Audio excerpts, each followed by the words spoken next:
Thank you. Obviously, and as the mayor said, a very sad time to be able to reflect upon the horrendous accident that occurred on late Saturday, just before midnight, in downtown Portland. Our hearts go out, obviously, and prayers and feelings to the family and all others that were a part of engaged in the investigation, the elements of it. I do want to be able to stress, I've sent an email to the board, but I think I'd like to re-stress an element of it, and that is this is an investigation that is, the lead is the Portland Police Bureau, and our Transit Police Division is not involved in that, although Commander Vince Jarmer here might be able to give any insights if you are wanting in relationship to that process. But that is a police investigation. They have talked about it being very complex, apparently, to a large degree because of the number of witnesses and the interviews and the thoroughness. Our view is that we want that to be an absolute, thorough, independent review to determine as well as they can what happened, and to be able to answer the question that I think is on everybody's mind, certainly on ours and on the families, and that is why did this seemingly inexplicable tragedy occur? I have taken, and obviously when we receive that investigatory report, we will take whatever action is necessary if there are things. But I do want to let you know, and we'll pass out here, that I have taken 2 additional actions.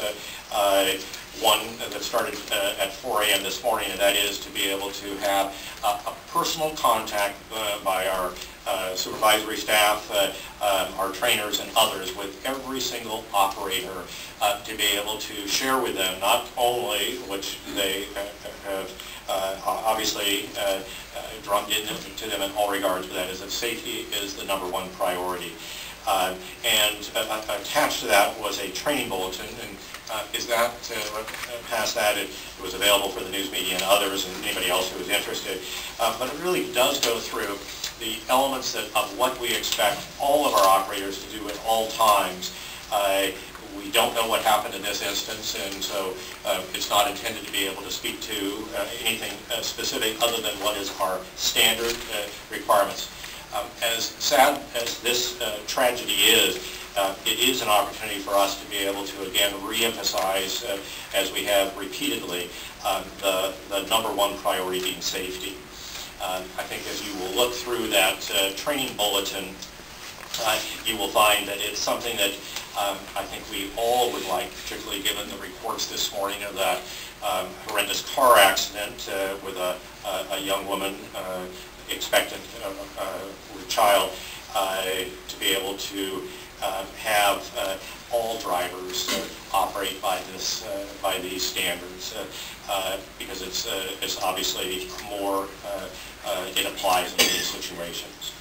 The first action, as I said, it began at 4 a.m. this morning. This is a payday in the bus operator world.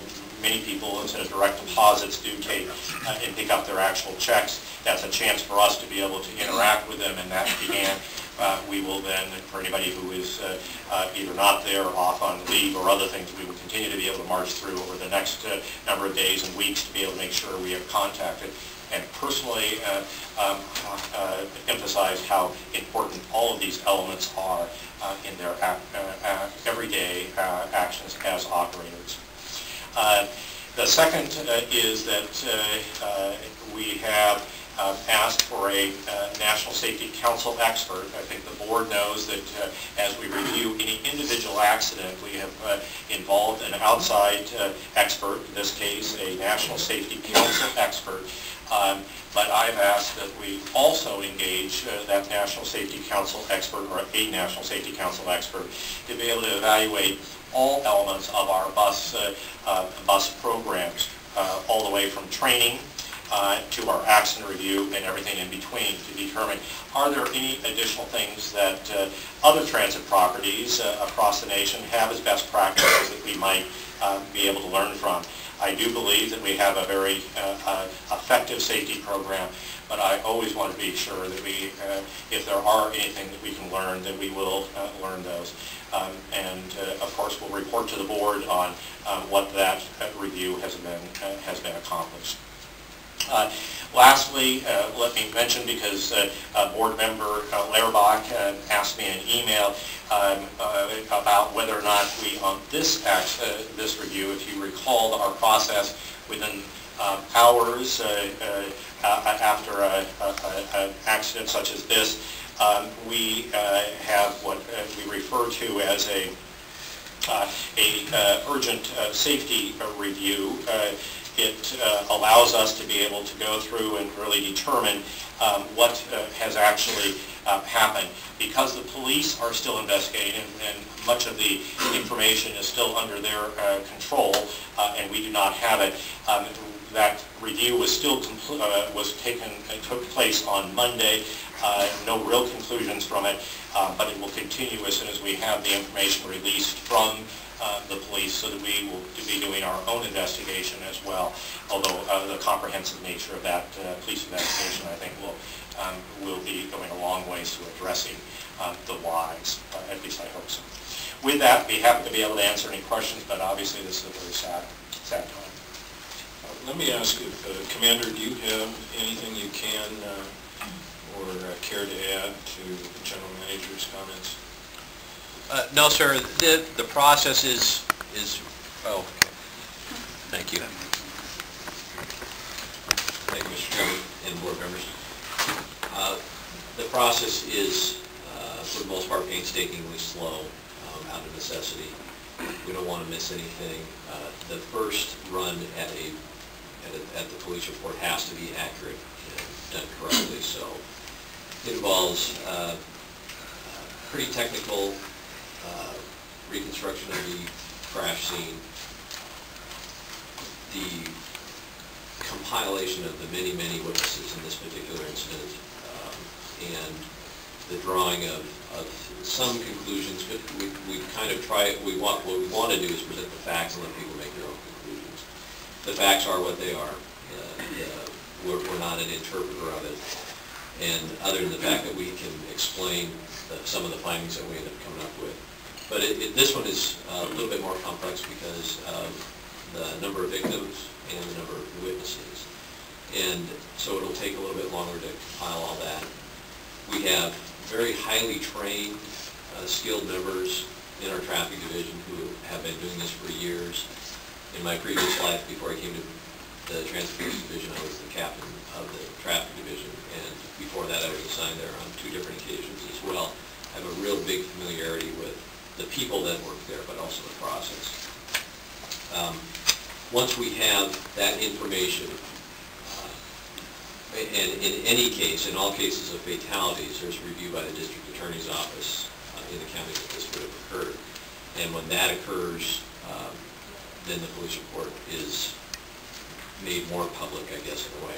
But once the DA's office has a chance to look at the information and decide about any potential criminal issues, then we move on from there.